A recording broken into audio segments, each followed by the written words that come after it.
নমস্কার, আমি মৌমিতা। আমার কবিতা পাঠ চ্যানেলে আমার সকল শ্রোতা বন্ধু এবং দর্শক বন্ধুকে আন্তরিক শুভকামনা জানিয়ে আজকের গল্প পাঠ শুরু করছি। আজ আমি আপনাদেরকে পড়ে শোনাব নারায়ণ গঙ্গোপাধ্যায়ের একখানি অসাধারণ ছোট গল্প।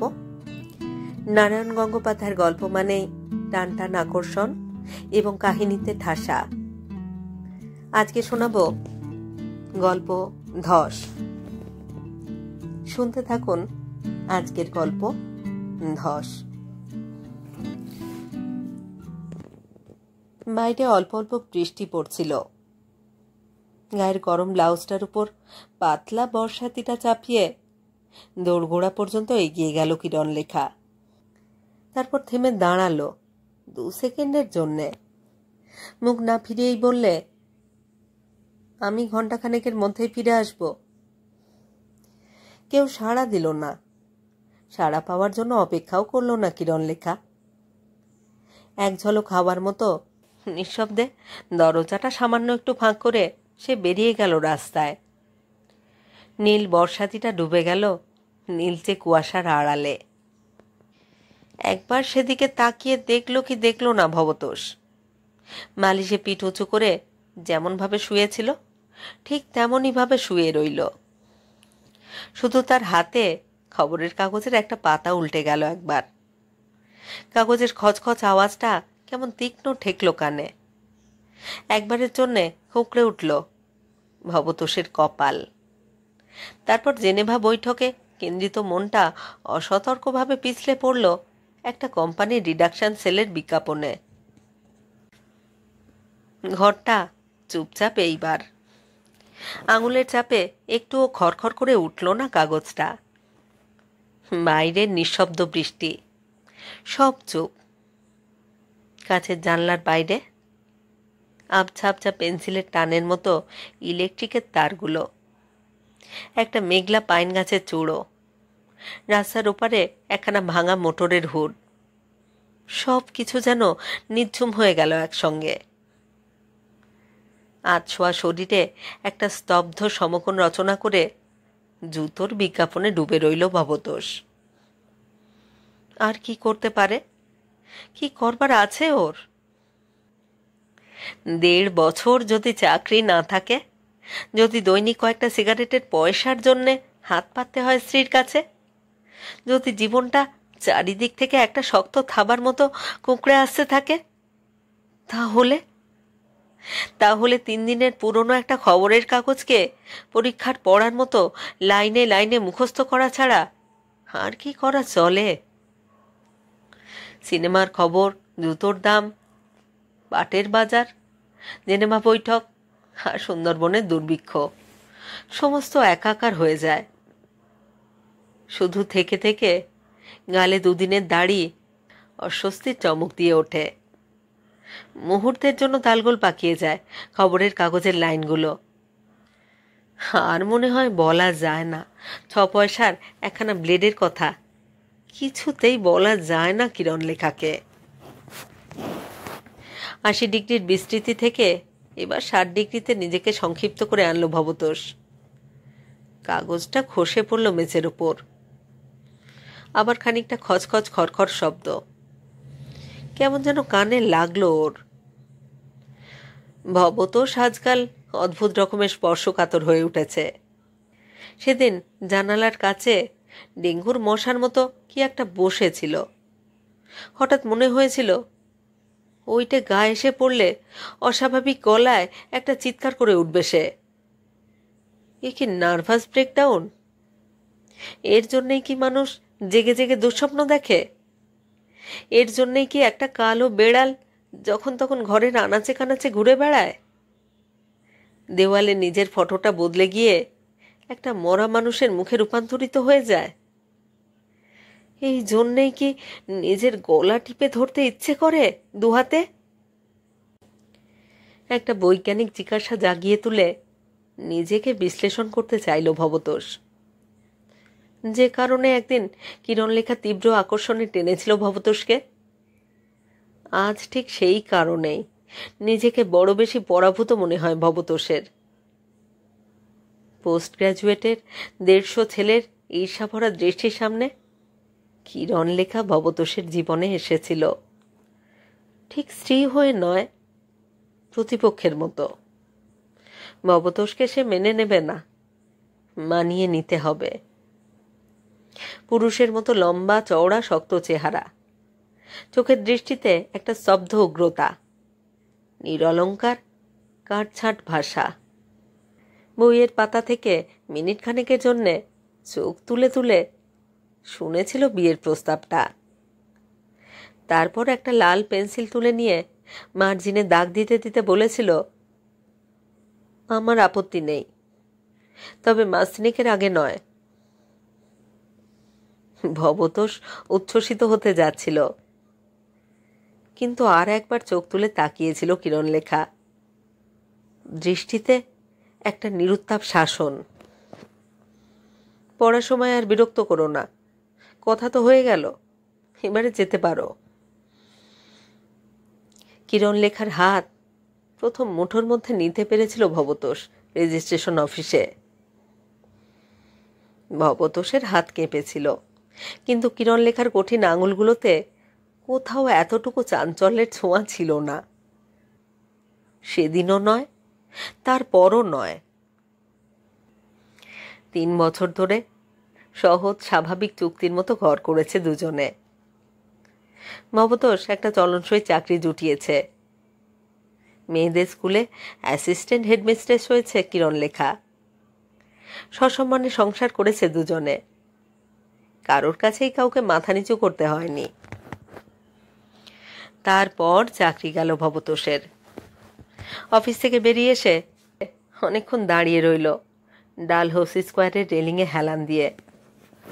অনেকক্ষণ ধরে লক্ষ্য করতে লাগলো জিপিওর ঘড়ির কাঁটা দুটোর লাফিয়ে লাফিয়ে সরে যাওয়া। তারপর প্যাকেটে শেষ সিগারেটটা ধরিয়ে ফুটপাত দিয়ে হাঁটতে হাঁটতে তার মনে হলো, এখন এইবার অন্নাভাব হয়তো আসবে না, একটার জায়গায় না হয় 3টে প্রাইভেট পড়ানো জোগাড় করে নেবে কিরণলেখা। কিন্তু কোন মর্যাদা নিয়ে এখন দাঁড়িয়ে থাকবে ভবতোষ? দাঁড়াবে আত্মসম্মানের কোন শক্ত ডাঙার উপরে? 1 প্যাকেট সিগারেট, 1খানা ব্লেড? না, চাকরি আর জোটেনি। চাকরি না পাওয়ার একটা স্বাভাবিক ক্ষমতা যাদের আছে, হয়তো ভবতোষ তাদেরই একজন। 2-1বার মুঠোর কাছাকাছি এসেও হাত পিছলে বেরিয়ে গেছে সুযোগ। শেষ পর্যন্ত হাল ছেড়েই দিয়েছে ভবতোষ। কিরণলেখার কাছ থেকেই নিতে হয়েছে সিগারেটের দাম, ব্লেডের খরচ। আর চুক্তি নয়, বশ্যতা, প্রতিদ্বন্দ্বিতা নয়, আত্মসমর্পণ। কিরণলেখার শান্ত করুণার ছায়ায় দিনের পর দিন নিভে গেছে ভবতোষ। গভীর স্নায়বিক শ্রান্তিতে সারা রাত কান পেতে শুনেছে কতগুলো মরা সারা রাত কেওড়াতলা শ্মশান ঘাটে চলে গেল। এরই নাম নার্ভাস ব্রেকডাউন। টান টান করে বাঁধা পৌরুষের তারগুলো হঠাৎ ছিঁড়ে যাওয়ার এই পরিণাম। এরই জন্যে কি দেওয়ালে নিজের ফটোগ্রাফকে হঠাৎ একটা মরার মুখের মতো মনে হয়? এই জন্যে কি যখন তখন ঘরের আনাচে কানাচে ঘুরে বেড়ায় একটা কালো বেড়াল? এই জন্যেই কি একটা বিষাক্ত নেশার পীড়নের মতো কখনো কখনো ইচ্ছে হয়? কিরণলেখা কর্তব্যের ত্রুটি করেনি। 1 মাসও বাকি পড়েনি বাড়ি ভাড়া। বাদ যায়নি 1 সপ্তাহের রেশন। যেমন আসতো তেমন করেই মাংস এসেছে প্রত্যেক রবিবারে। হয়তো 2টোর জায়গায় 5টা প্রাইভেট টিউশন নিয়েছে কিরণলেখা। ভবতোষ জানেও না। আগেও যেমন রাত 9টার পরে সে বাড়ি ফিরত, এখনো তাই ফেরে। হয়তো মাঝখানের ঘন্টা 2-এর বিশ্রামটুকুও বিসর্জন দিতে হয়েছে তাকে। আর নিজের ভয়াবহ মনোমন্থনের মধ্যে মধ্যে ভবতোষ ভেবেছে তার নিজের অক্ষমতা সংসারে তো এতটুকু ফাঁকার সৃষ্টি করেনি। এত বড় যন্ত্রটার একটা চাকাও কোথাও অচল হয়ে যায়নি তো। একবারও তো কিরণ রেখা মুখ ফুটে বলেনি সংসারে বড্ড টানাটানি যাচ্ছে আজকাল। তাহলে কি তাহলে কি ভবতোষ আদৌ না থাকলেও কোনো ক্ষতিবৃদ্ধি ঘটতো না কিরণ লেখার? কল্পনা করতেই আহত পুরুষ আর্তনাদ করে উঠেছে বুকের ভিতরে। একটা তীব্র তীক্ষ্ণ যন্ত্রণায় চমকে মনে হয়েছে, তাহলে আজ সে শুধুই ভার, একটা অনাবশ্যক বোঝা ছাড়া আর কিছুই নয়।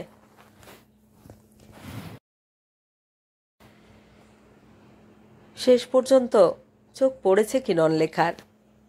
ভবতোষের প্রতিবাদ সত্ত্বেও ডাক্তার এসেছে বাড়িতে। চেঞ্জে নিয়ে যান। একটা টনিকের সঙ্গে ডাক্তারের প্রেসক্রিপশন। চেঞ্জে চেঞ্জে উচ্চকিত হয়ে প্রতিধ্বনি করেছে ভবতোষ। ফুটবল ম্যাচ দেখা ছেড়ে দেবার পরে এত জোরে সে কখনো আর চিৎকার করে ওঠেনি। চোখের দৃষ্টিতে স্তব্ধ উগ্রতাটাকে উগ্রতর করে তাকিয়েছে কিরণ লেখা। শীতল কণ্ঠে বলেছে, সে যা করার আমিই করব, তোমাকে ভাবতে হবে না। ভাবতেও হয়নি ভবতোষের। কোথা থেকে টাকা জোগাড় করেছে, ঘর ভাড়া করেছে, তারপরে এই গরমের ছুটিতে ভবতোষকে নিয়ে এসেছে দার্জিলিংয়ে। সেসব কিরণ লেখার একার দায়িত্ব। একটা টাকারও হিসেব করতে হয়নি। এমনকি পথে কুলির সঙ্গে দরাদরি পর্যন্ত করতে হয়নি ভবতোষকে। চুক্তির পর্ব শেষ হয়ে গেছে, এখন বশ্যতার পালা। আগে নিজের ব্যক্তিত্বকে তলোয়ারের মতো শান দিয়ে রাখতে হতো, এখন চলেছে কাটা সৈনিকের ভূমিকা। কিরণ লেখা স্নেহচ্ছায়ায় এখন তার তিলে তিলে নির্বাণ আর অলস কল্পনায় ইন্ধন দিয়ে দিয়ে ভাবা, নিজের সমাধি ফলকে উৎকীর্ণ করবার মতো দুটো ভালো কবিতার লাইন কোথায় পাওয়া যেতে পারে। মেঝে থেকে একবার খবরের কাগজটাকে কুড়িয়ে নেবার কথা ভাবল ভবতোষ, কিন্তু উৎসাহ পেল না। নিস্তব্ধ ঘরে শীতল অবসাদের মধ্যে সে তলিয়েই রইল আর তাকিয়ে দেখতে লাগলো বাইরের নীলাভ কুয়াশার আবছা রেখায় আঁকা নিস্পন্দ ইলেকট্রিকের তার, একটা পাইন গাছের কালির ছোপ, একটা ভাঙা মোটরের হুড, আর কিরণ লেখা জানত রণজিৎ অপেক্ষা করবে। কোনো প্রতিশ্রুতি ছিল না, এমনকি এক বিন্দু আভাস পর্যন্ত দেয়নি কিরণ লেখা। তবু লাডেনলা রোডের রেলিং ধরে রণজিৎ দাঁড়িয়েছিল। এই অল্প অল্প বৃষ্টি, থেকে থেকে ঘনিয়ে আসা কুয়াশা, কোনো এক কাকজোৎস্নায় সার বেঁধে দাঁড়িয়ে থাকা কবরের মতো নিচের বাড়িঘরগুলো, আর দূরের ঝাপসা বিষণ্ণ পাহাড়। এরা এমন কিছু আকর্ষণের বস্তু নয় রণজিতের কাছে। প্রায় নির্জন পথের উপর রণজিতের মূর্তিটা কুয়াশায় অদ্ভুত দীর্ঘকায় মনে হলো, যেন বিরাট কোনো এক সমাধিভূমিতে একটা প্রেতের মতো দাঁড়িয়ে আছে সে। এই বৃষ্টির ভেতরে দাঁড়িয়ে আছেন?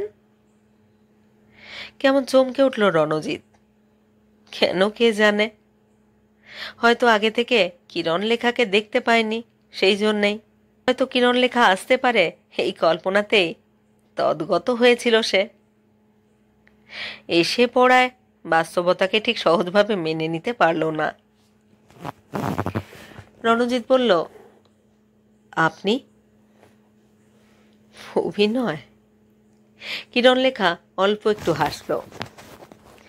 মাছের সন্ধানে বেরিয়েছি, যাব বাজারের দিকেই। মাছ এই দুপুরবেলায়? দার্জিলিংয়ের বাজারে এই সময় মাছ আসে। আপনি হোটেলে থাকেন, তাই এইসব খবর জানবার দরকার হয় না। কিন্তু এই বৃষ্টির ভিতরে দাঁড়িয়ে দাঁড়িয়ে কি করছেন আপনি? আমি? রণজিৎ কেমন ঘোলা ঘোলা চোখে তাকালো। অথবা ওর চশমার কাচের ওপর রেণু রেণু বৃষ্টি জমেছে বলেই অমন আমঝাপঝা দেখালো ওর চোখ। দার্জিলিংয়ে এমনই অল্প অল্প বৃষ্টিতে দাঁড়িয়ে থাকতে আমার ভালো লাগে। অভিনয়? কিরণলেখা এবার আর হাসল না, ফেলল শান্ত বিশ্লেষণের দৃষ্টি। কিন্তু ঠান্ডা লাগতে পারে, জ্বর হয়ে বসতে পারে চট করে। জ্বর? আজ 20 বছরের মধ্যে একদিনও আমার মাথা ধরেনি। বেশ ভরাট পরিতৃপ্ত গলায় বললে রণজিৎ। আবার খানিকটা কুয়াশা এসে রণজিৎকে আড়াল করে দিলে। আবার তাকে অদ্ভুত রকম দীর্ঘকায় বলে মনে হলো কিরণলেখার। কেবল একটা অস্বস্তি বোধ করল। হঠাৎ যেন কিরণলেখা অনুভব করল এমনই দুটো বিশাল বলিষ্ঠ বাহুতে রণজিৎ তাকে তুলে নিতে পারে, তারপর নিছক খেয়ালের প্রেরণায় ছুঁড়ে দিতে পারে সামনের কোনো একটা অতল শূন্যতার ভিতরে। এবং পরক্ষণেই যেন একটা প্রকাণ্ড কৌতুকের ব্যাপার ঘটেছে। এমনইভাবে ওই কুয়াশা, ওই বাড়িগুলো, দূরের ওই বিষণ্ণ পাহাড়, সব কিছুকে চকিত করে দিয়ে হেসে উঠতে পারে।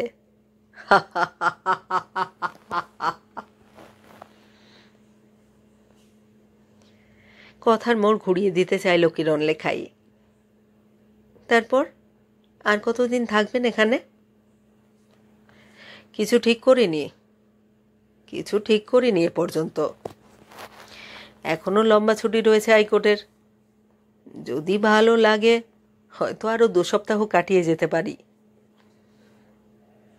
পোস্ট গ্র্যাজুয়েটে সে রণজিৎ নয়, কিরণলেখা ভাবল। কোনো মেয়ে কাছে গিয়ে লেকচার নোটের খাতা চাইলে যে রণজিতের মুখের রং বদলাতো বহুরূপীর মতো, করিডোরে কথা বলতে গেলে যার কপালে ঘামের ফোঁটা চিকচিক করে উঠত, টেলিফোনে কিরণলেখাকে প্রেমের কথা বলতে গিয়ে যে নিজে 3-3 বার কানেকশন কেটে দিয়েছে, সেই লাজুক শান্ত ছাত্রটির সঙ্গে কোনো মিল নেই এই রণজিতের। জীবনের নতুন নাটকে আজ সম্পূর্ণ নতুন ভূমিকায় আবির্ভাব ঘটেছে তার। এখন সে হাইকোর্টের অ্যাডভোকেট। আত্মবিশ্বাস এসেছে আত্মপ্রকাশের শক্তি। জনশ্রুতি শোনা যায় ভবতোষের সঙ্গে কিরণলেখার বিয়ের পরে সমান্যে 3 দিন ধরে বেহালা বাজিয়েছিল রণজিৎ। আজ সেই বেহালার স্মৃতিচিহ্ন কোথাও খুঁজে পাওয়া যাবে না। হয়তো এখন রিভলভারের লাইসেন্স নিয়েছে রণজিৎ, হয়তো আজকাল সেই গ্রেহাউন্ড পোষে বাড়িতে। কিরণলেখা বলে ফেলল, চলুন, আমাকে এগিয়ে দেবেন বাজার পর্যন্ত। কথাটা বলেই মনের মধ্যে সংকীর্ণ হয়ে গেল কিরণলেখা। এই প্রস্তাবটা আসা উচিত ছিল রণজিতের কাছ থেকেই, মোলায়েম বিনীত গলায়, কুণ্ঠিত মিনতিতে। তারপর 1 মিনিট চুপ করে থেকে প্রস্তাবটা বিবেচনা করার ভঙ্গিতে শেষ পর্যন্ত স্মিত হাসিতে কিরণলেখা বলতো, বেশ চলুন। কিন্তু কেমন উল্টোপাল্টা হয়ে গেল ব্যাপারটা। কে জানতো পোস্ট গ্র্যাজুয়েট ক্লাস ঘরে কুঁকড়ে থাকা অঙ্কুরটা দার্জিলিংয়ের কুয়াশায় পাইন গাছের মতো মাথা তোলে, তেমনই রিজু, তেমনই ঊর্ধ্বমুখী। যে হাসিটা কিরণলেখার ছিল, আজ পৌরুষে সেইটাই কেড়ে নিয়ে রণজিৎ বললে, চলুন না, ভালোই তো। বৃষ্টি থেমে গেছে। এক ফালি মেঘ ভাঙা রোদ পড়ল চকচকে পথের উপরে। মেঘ আর কুয়াশায় মিলে আকাশ মাটি ছাওয়া সাদা পর্দাটা ক্রমশ সরে যাচ্ছে দূরে। রণজিৎ দাঁড়িয়ে পড়ল। চা খাবেন? থাক এখন। থাকবে কেন, আসুন না। কিরকম কনকনে ঠান্ডা দেখেছেন? একটু চা নইলে উৎসাহ বোধ হচ্ছে না। ঠিক তাই, নিজেকে কেমন সীমিত মনে হলো কিরণলেখারও। প্রতিবাদ করল না। রাস্তার ডান দিকে 1 ধাপ নেমে সাজানো ছোট একটা রেস্তোরাঁ। শোকেসে একখানা অতিকায় পাউরুটি, রং বেরঙের কেক, সবুজ পর্দা ঢাকা ছোট ছোট কেবিন, প্লাস্টিকের বিচিত্র টেবিল ক্লথের উপরে রেডিওর অনুকরণে অ্যাস্ট্রে, ফুলদানি থেকে সুইট পির একটা হালকা আতরের গন্ধ। দুজনে মুখোমুখি, চা, স্যান্ডউইচ। স্যান্ডউইচের একটা কোণা দাঁতে কেটে রণজিৎ বললে, আপনার ওখানে একদিনও যাওয়া হলো না। টিপটের নল থেকে উঠে আসা বাদামি ধোঁয়াটাকে লক্ষ্য করতে করতে কিরণলেখা বললে, এলেই তো পারেন। বিনা নিমন্ত্রণেই যাব? রণজিৎ হাসল। তা বটে, এই কথা আজকে রণজিৎ বলতে পারে অ্যাডভোকেট রণজিৎ। কিন্তু কয়েক বছর আগে কি এ দাবিটা জোর করে বলতে পারত সে? সেদিন একটুখানি প্রশ্রয়ের হাসিই ছিল যথেষ্ট। আজ সেখানে আগ বাড়িয়ে নিমন্ত্রণ করতে হবে কিরণলেখাকে? কিরণলেখা জবাব দিল না। কেমন উত্তেজিত হয়ে উঠল মনের ভিতরে। একেবারেই কি সে ফুরিয়ে গেছে, সম্পূর্ণভাবে নিঃশেষ হয়ে গেছে রণজিতের কাছে? তার কঠিন চোখ, তার পুরুষালী চেহারা, তার কাটা ছাঁটা বৈষয়িক কথার ভঙ্গি, এরা সবাই মিলে কোনো প্রতিক্রিয়ায় আর সৃষ্টি করে না রণজিতের মনে? এত শক্তি কি সত্যি কোথাও ছিল তার? বেশ ভালোই আছেন আজকাল। হঠাৎ একটা বেখাপ্পা প্রশ্ন এলো রণজিতের কাছ থেকে। তীব্র প্রতিবাদের ভঙ্গিতে খুঁজো ঘাটটাকে সোজা করে বসল কিরণলেখা। ধারালো গলায় বললে, খারাপ থাকবার কি কারণ আছে বলুন তো? আঘাতটা কি লাগলো রণজিৎকে? বোঝা গেল না। একটা চুরুট ধরাতে ধরাতে নিষ্পৃহ ভঙ্গিতে কাঁধটা ঝাঁকালো একবার। না, এমনি জিজ্ঞাসা করছিলাম। ও। আবার চুপচাপ। টিপটের নল দিয়ে রেশমি সুতোর মতো বাদামি রঙের ধোঁয়া, সুইট পির গন্ধ, প্লাস্টিকের টেবিল ক্লথে বিচিত্র কারুকাজ, রাস্তায় মোটরের হর্ন। ঠোঁট থেকে চুরুটটা নামিয়ে তার সোনালি লেভেলের দিকে কিছুক্ষণ তাকিয়ে রইল রণজিৎ। তারপর টাইগার হিল থেকে সানরাইজ দেখেছেন? না। যাবেন কাল? রণজিৎ হঠাৎ সামনে ঝুঁকে পড়ল। এতক্ষণে নিজের মধ্যে একটা উত্তাপ অনুভব করলে কিরণলেখা। এতক্ষণ পরে বুঝি চায়ের প্রতিক্রিয়াটা শুরু হয়েছে। চশমার কাচের তলায় দেখা যাচ্ছে রণজিতের চোখ। ব্রিফ নয়, হাইকোর্ট নয়, এই মুহূর্তে কি নিচের হারিয়ে যাওয়া ধূলি ধূসর বেহালাটাকে মনে পড়ল রণজিতের? কাল কখন? চায়ের পেয়ালায় শেষ চুমুক দিয়ে কিরণলেখা জানতে চাইল। অন্তত রাত 4টের মধ্যে বেরোতেই হবে, নইলে দেরি হয়ে যাবে পৌঁছতে। অত রাতে?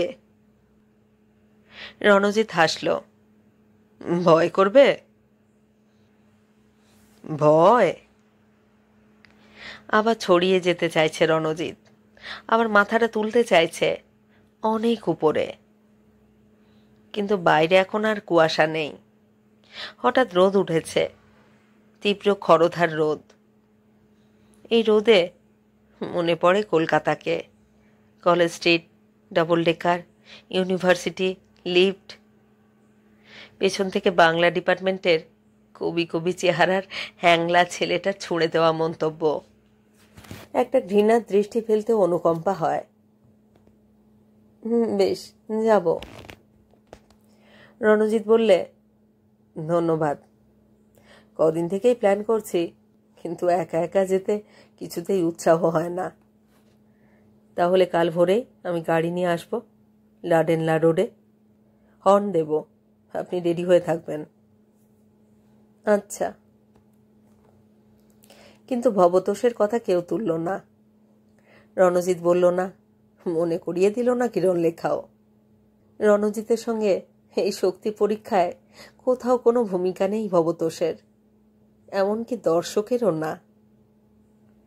শুধু একবারের জন্যে কিরণলেখা ভাবল, ভবতোষের দাড়িগুলো বড় হয়ে গেছে, হয়তো একখানা ব্লেড দরকার ওর, আর দরকার এক টিন সিগারেট, আজকের খবরের কাগজ। কিরণলেখা বললে, চলুন ওটা যাক এবার, আর বেশি দেরি হলে বাজারে ভালো মাছ কিছুই পড়ে থাকবে না। লেপ মুড়ি দিয়ে চুপচাপ শুয়ে আছে ভবতোষ। ঘুমুচ্ছে কিনা ঠিক বোঝা যায় না, অথবা রাত্রের ঘুমটাকে দিন রাত্রির একটা ক্লান্তিকর ঝিমুনির মধ্যে প্রসারিত করে নিয়েছে সে। একবার ইচ্ছে করলো মাথায় হাত বুলিয়ে দেয় একটুখানি, কিন্তু বাইরে থেকে ঘুরে আসা ঠান্ডা হাতের ছোঁয়া হয়তো ভালো লাগবে না ভবতোষের। যা করতে হবে। কিরণলেখা স্টোভ ধরাতে বসল। পাশের ঘরে এক মারাঠি ভদ্রলোক আছেন, এখানকার স্থায়ী বাসিন্দা। তার একপাল ছোট ছোট ছেলে মেয়ে লাফালাফি করছে সমানে। হাওয়ায় ছড়িয়ে পড়েছে মশলা মেশানো রসুনের উগ্র গন্ধ। কি একটা ভালো জিনিস রান্না হচ্ছে ওখানে। মোটা গলায় ধমক দিচ্ছেন ভদ্রলোকের স্ত্রী। জানালার বাইরে একটু দূরের রাস্তায় ভুটিয়া ঘোড়ায় চেপে ছুটে চলেছে দুটো অ্যাংলো ইন্ডিয়ান ছেলে মেয়ে। স্টোভে পাম্প করতে করতে একবার ভবতোষের দিকে তাকিয়ে দেখল কিরণলেখা। নিঃসাড় হয়ে এলিয়ে আছে বিছানায়। কি অদ্ভুত দেখাচ্ছে দুহাতে শীর্ণ আঙুলগুলোকে। ঘরটা খালি, বিশ্রী রকমের খালি। পাশের ঘরে মারাঠি বাচ্চাগুলোর চিৎকার। ভারী একা একা লাগে কিরণলেখার। স্টোভে কেটলি চাপিয়ে বিছানার পাশে বেতের চেয়ারটা এসে বসল। ভবতোষ চোখ মেলল। ঝিমুচ্ছিল, জেগেই ছিল, কে জানে। কিরণলেখা আস্তে আস্তে বললে, তোমার সিগারেট এনেছি আর প্লেট। আচ্ছা, আর এই আজকের খবরের কাগজ দাও। হাত বাড়িয়ে কাগজটা নিল ভবতোষ, কিন্তু পড়ার আগ্রহ দেখা গেল না। নিরাসক্ত শান্তিতে মেলে রাখল বুকের উপর। একবার কিরণলেখার মনে হলো কথাটা বলবে ভবতোষকে। বলবে কাল শেষ রাত্রে রণজিতের সঙ্গে টাইগার হিলে যাওয়ার প্রোগ্রামের কথাটা। জিজ্ঞাসা করবে, তুমিও যাবে নাকি একবার? রাত দিন তো ঘরে শুয়েই থাকো, এমন করলে শরীর ভালো কি করে হবে? চলো না, ঘুরে আসবে একটু। কিন্তু বলেই বা কি হবে? কিছুতেই জাগানো যাবে না ভবতোষকে। একটা অতল নির্বেদের মধ্যে সে নিঃশেষিত। সেখান থেকে কিছুতেই উঠে আসতে চাইবে না। এমনকি কাল শেষ রাতে রণজিতের সঙ্গে বেরিয়ে যাওয়ার মধ্যে কুৎসিত কল্পনার যে সুযোগ আছে, তাই নিয়ে একবার চঞ্চলও হয়ে উঠবে না ভবতোষ। মনে মনেও না। একবার হয়তো চোখ মেলে তাকিয়ে দেখবে, হয়তো বা তাও না। হয়তো লেপটাকে আরো বেশি করে মুখের উপরে টেনে আনবে। জিজ্ঞাসাও করবে না কোথায় যাচ্ছ, কখন ফিরবে, অথবা আদৌ ফিরবে কিনা। একেই কি নার্ভাস ব্রেকডাউন বলে? শক্ত পুরুষালী চেহারার কিরণলেখা শিউরে উঠল একবারের জন্যে। ঘরটা খালি, মিষ্টি রকমের খালি। 4 বছর পরে, বিয়ের 4 বছর পরে এই প্রথম ভবতোষের উপস্থিতি অসহ্য লাগলো তার কাছে। পরক্ষণে নিজেকে একটা ঝাঁকুনি দিয়ে উঠে দাঁড়ালো কিরণলেখা, যেন মুক্ত করে নিল দুঃস্বপ্নের হাত থেকে। চায়ের কেটলিতে জলটা টকবক করে ফুটছে।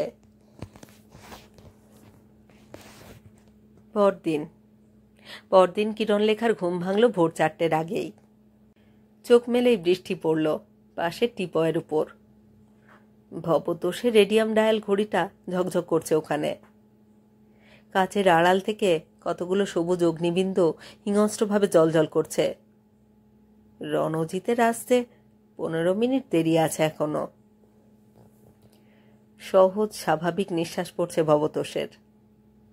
হয়তো সেই বর্ণহীন ঘুমে তলিয়ে আছে সে, যেখানে আলো নেই, আকাশ নেই, কিরণলেখা নেই, কেউ নেই। শুধু ছায়ার মতো কতগুলো ছাড়া ছাড়া স্বপ্ন আছে, অথবা তাও নেই। যাই হোক, সেখানে কিরণলেখা নেই, না থাকলেও ক্ষতি নেই। একবার রূঢ় ধাক্কা দিয়ে জাগিয়ে দিতে ইচ্ছে করলো ভবতোষকে। একটা অর্থহীন কান্নায় ডুকুরে কেঁদে উঠতে ইচ্ছে করল, কিন্তু তার চাইতেও সহজ কাজ নিঃশব্দে বিছানা থেকে নেমে যাওয়া। কিরণলেখা তাই করল। ঘরের কোন জিনিসটা কোথায় আছে তার নির্ভুল হিসাব জানে কিরণলেখা। খাট থেকে নেমে 3 পা বাঁ দিকে গেলে আলনা, হাত বাড়ালেই পাওয়া যাবে নীল রঙের শাড়িটা। তার পাশেই ঝুলছে ওভারকোট। রিস্টওয়াচটা কোটের পকেটেই আছে। ভবতোষের রেডিয়াম ডায়াল ঘড়িটার পাশেই পড়ে আছে হাত ব্যাগ। বর্ষাতি রয়েছে দরজার কাছেই। রাত্রে চুল বেঁধেই শুয়েছে, তার জন্যেও কোনো ভাবনা নেই। কসমেটিক সে ব্যবহার করে না, প্রশ্নই ওঠে না তার। এখন শুধু অপেক্ষা করা, শুধু কান পেতে থাকা রণজিতের মোটরের হর্নের। ভবতোষের ঘড়িতে সবুজ অগ্নিকণায় আরো 5 মিনিট বাকি। নিঃশব্দে দরজা খুলল কিরণলেখা। বারান্দায় এসে দাঁড়ালো। বাইরের ঠান্ডাটা যেন প্রচণ্ড একটা আঘাতের মতো চোখে মুখে এসে পড়ল। ইলেকট্রিকের আলোগুলো যেন হা হা করে উঠল নিঃশব্দ নিষ্ঠুর হাসিতে। শীতল কালো আকাশ অসংখ্য ভয়ঙ্কর ভ্রুকুটিতে কিরণলেখার মুখের দিকে তাকালো। তারপরে চমকে উঠল সে। কোথা থেকে তীক্ষ্ণ হাওয়ার একটা ঝলক বয়ে গেল। পথের ওপাশে দীর্ঘ পাইন গাছটা চূড়ো মর্মরিত হলো, যেন একটা অতি লৌকিক ছায়া কেঁপে উঠতে লাগলো থরথরিয়ে। ইলেকট্রিকের তারগুলোতে শাঁ শাঁ করে কান্নার মতো শব্দ বাজল। আর কিরণলেখার মনে হলো ইলেকট্রিকের আলোয় রণজিতের দীর্ঘ দেহ কিরকম ছায়া ফেলবে কে জানে। ওই রকম অলৌকিক, ওই রকম বিরাট। আর সঙ্গে সঙ্গে উচ্চকিত আতঙ্কে তার মনে হবে এই মুহূর্তে একটা ছোট পাখির মতো তাকে মুঠোয় করে তুলে নিতে পারে রণজিৎ, ছুঁড়ে ফেলে দিতে পারে কোনো অতল স্পর্শ খাদের ভিতরে। আর তারপর হো হো করে একটা প্রচণ্ড কৌতুকের হাসিতে ছিন্ন বিচ্ছিন্ন করে দিতে পারে রাত্রির অন্ধকারকে। ভয়। এবার আর নিজের কাছে মন লুকোতে পারল না কিরণলেখা। ভয়, শীতল নিষ্ঠুর অন্ধকার, অসংখ্য নক্ষত্রের ভয়ঙ্কর ভ্রুকুটি, পাইন গাছের চূড়োর অলৌকিক দোলা। আর আর কিরণলেখা ছুটে ঘরের মধ্যে পালিয়ে এলো। এক কোণে ছুঁড়ে দিল ওভারকোটটা। তারপর পলাতক একটা খরগোশ যেমন করে তার গর্তের মধ্যে এসে লুকোয়, তেমনি করে ডুবে গেল লেপের ভিতরে। আর আশ্চর্য, এরই জন্যে কি অপেক্ষা করছিল ভবতোষ?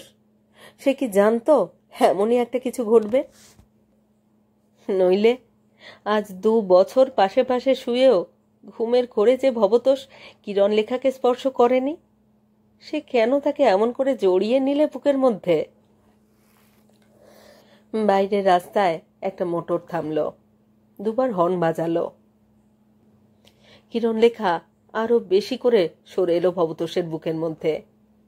ভবতোষের হাতটা আরো বেশি করে সাঁড়াশির মতো শক্ত হয়ে উঠতে লাগলো।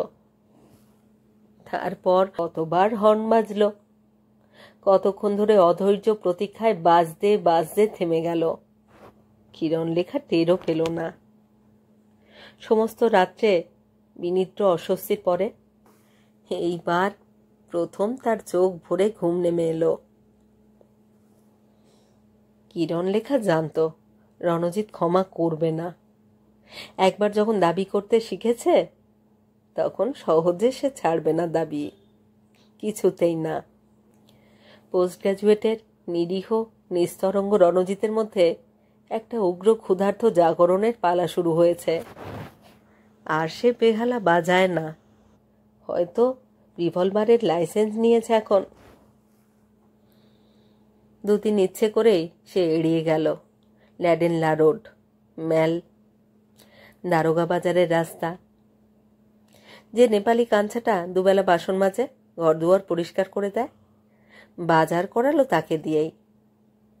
আধখানা বুনে রাখা স্কার্টটাকে টেনে টেনে খুলে ফেলল। তারপর সকাল বিকেল বসে গেল সেইটে নিয়েই নতুন করে বুনতে। কি ভাবলো ভবতোষ? কিছু কি ভাবলো? দাড়ি কামালো, পরপর কয়েকটা সিগারেট খেলো, এমনকি নিজেই বেরিয়ে গিয়ে কিনে আনলো খবরের কাগজ। রাত্রিতে কিরণ লেখার ওই আত্মসমর্পণের মধ্যে কোনো অর্থ কি খুঁজে পেয়েছে ভবতোষ? নিজের ভেতরে কোথাও কি এতটুকু শক্তিকে আবিষ্কার করেছে সে? দুটো দিন, দুটো তীক্ষ্ণ রৌদ্রোজ্জ্বল দিন। কোথায় মিলিয়ে গেল কুয়াশা? কোথায় হারিয়ে গেল শীতার্ত বিষণ্ণতার কুহক? পাথর গরম হয়ে উঠল। উদয়াস্ত ঝকঝক করতে লাগলো কাঞ্চনজঙ্ঘা। চারিদিকে নানা রঙের বাড়িগুলো মাথা তুলে দাঁড়িয়ে রইল নিষ্ঠুর নগ্নতায়। এই আলোয়, এত প্রখর সূর্যকিরণের মধ্যে কোথায় তলিয়ে গেল রণজিৎ? এই রোদে ঝকঝক করে ওঠে ইউনিভার্সিটির প্রকাণ্ড সাদা বাড়িটা, হেদুয়ার জল, কলেজ স্ট্রিট, কলকাতা। এই আলোয় রণজিতের কোঁকড়ে লুকিয়ে থাকার পালা, আর কিরণ লেখার বসে বসে ভাবা।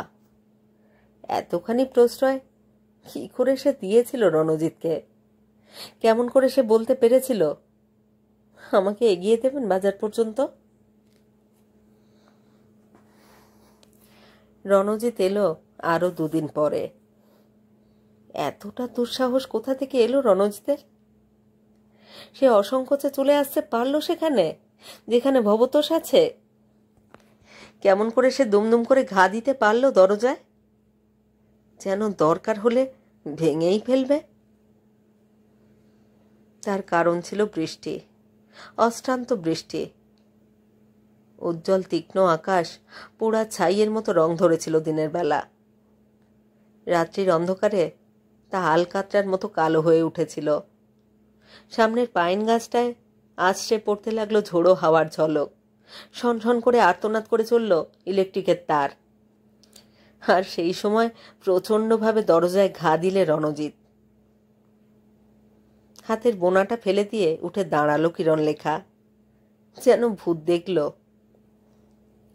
বিছানার উপরে উঠে বসল ভবতোষ। রণজিতের ওয়াটারপ্রুফ থেকে স্রোতের মতো জল গড়িয়ে পড়ছে কার্পেটের উপরে। বৃষ্টিতে চকচক করছে পায়ের কালো গাম্বর।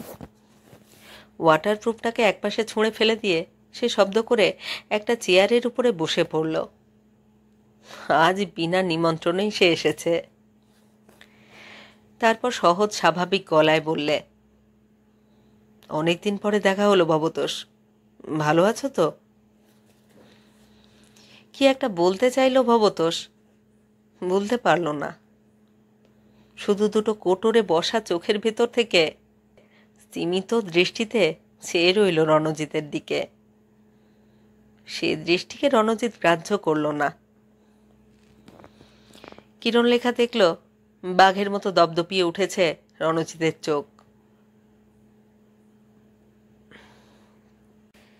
রণজিৎ বললে, সেদিন কথা দিয়েও কেন গেলেন না আপনি? প্রায় আধ ঘন্টা ধরে মোটরের হর্ন বাজিয়েছি দাঁড়িয়ে দাঁড়িয়ে।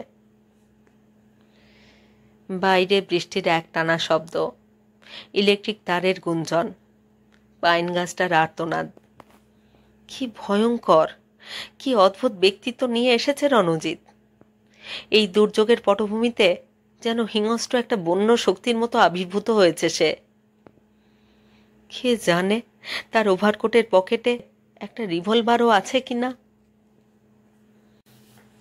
হয়তো হাঁটু ভেঙে বসে পড়তো কিরণ লেখা, হয়তো বলেও বসতো, ক্ষমা করো, ক্ষমা করো আমাকে, এমন অপরাধ আমি আর করব না।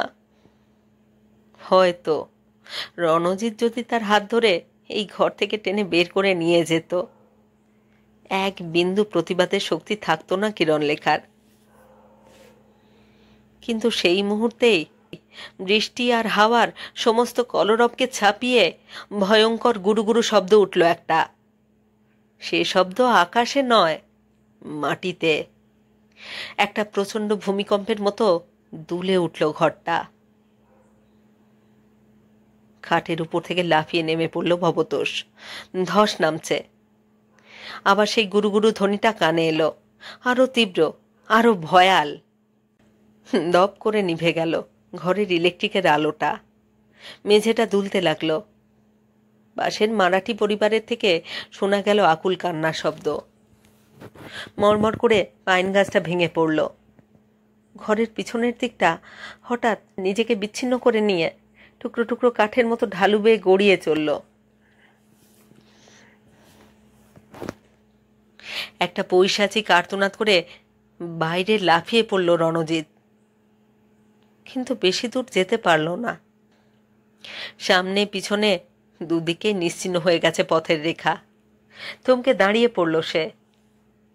অতল অন্ধকারে দূরে কাছে ক্রমাগত ধস ভাঙতে লাগলো। মানুষের চিৎকার, বুক ফাটা কান্না, মৃত্যু যন্ত্রণার গোঙানি সব একসঙ্গে মিলে একটা বীভৎস নরকের মধ্যে পৌঁছে দিল রণজিৎকে। রণজিৎ দাঁড়াতে পারল না। হাঁটুতে এক বিন্দু শক্তি কোথাও অবশিষ্ট নেই। চোখ বুজে বসে পড়ল পথের উপরে। এই দ্বীপের মতো জায়গাটুকু যে কোনো সময় নিশ্চিহ্ন হয়ে যেতে পারে। যতক্ষণ না যায় ততক্ষণ বাড়িটার ধ্বংসস্তূপের মধ্যে কিরণলেখার আর্তনাদ তার কানে এসে ঘা দিতে লাগলো। আমাকে তোলো, আমাকে তোলো, এখান থেকে তোলো, আমি এখনো বেঁচে আছি। উঠে দাঁড়াতে চাইল রণজিৎ। সাধ্য কি? সমস্ত শরীর যেন পক্ষাঘাতে অসাড় হয়ে গেছে তার। অসহ্য বিষাক্ত যন্ত্রণায় সে কান পেতে শুনতে লাগলো কিরণলেখার আকুতি। ওগো, কোথায় তুমি? আমি যে এখনো বেঁচে আছি। চোখ দুটো বোঝবার আগে দেখতে পেল রণজিৎ। অন্ধকারেও স্পষ্ট দেখতে পেল কিরণলেখার কাছে যার কথা শুনেছিল, একটা শবদেহের মতো যাকে পড়ে থাকতে দেখেছিল বিছানায়, সেই ভবতোষ একটা প্রচণ্ড দানবের মতো ভাঙা বাড়ির ধ্বংসস্তূপ সরাচ্ছে প্রাণপণে।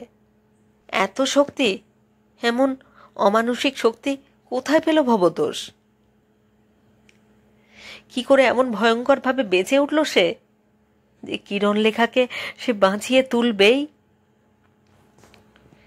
একটা বিদ্যুৎ চমকের মতো রণজিৎ অনুভব করল অনেক বর্ষা, অনেক শরৎ, অনেক সূর্যের আলো, অনেক অন্ধকার তিলে তিলে এই শক্তিটা দিয়েছে ভবতোষকে। একটা আকস্মিক আবেগ নয়, একটা উন্মত্ততা নয়। এ শক্তির মধ্যে অনেক প্রতীক্ষা, অনেক সংযম, অনেক নিঃশব্দ প্রস্তুতি। তার মৃত্যু হয়নি, শুধু আত্মপ্রকাশের জন্যে একটা উপলক্ষের প্রয়োজন ছিল। জড়তা ছিল কঠিন, তাই তার আবরণ ভাঙবার জন্যে প্রয়োজন হলো এমন ভয়াবহ চরম মুহূর্তের। আমায় বাঁচাও, আমায় বাঁচাও তুমি। উন্মত্ত দানবীয় শক্তিতে কাঠ সরাচ্ছে ভবতোষ। দাম্পত্য জীবনের যে প্রেম তিলে তিলে সংগ্রহ করেছে সূর্য আর নক্ষত্রের অগ্নিকণা, তাই এখন বজ্র প্রদীপ হয়ে জ্বলছে ভবতোষের রক্তে। কিরণলেখাকে সে বাঁচাবেই, সেই শুধু বাঁচাতে পারে। সীমাহীন দীনতায় হাঁটুর মধ্যে মুখ লুকিয়ে রণজিৎ নিশ্চেতনার গভীরে তলিয়ে গেল।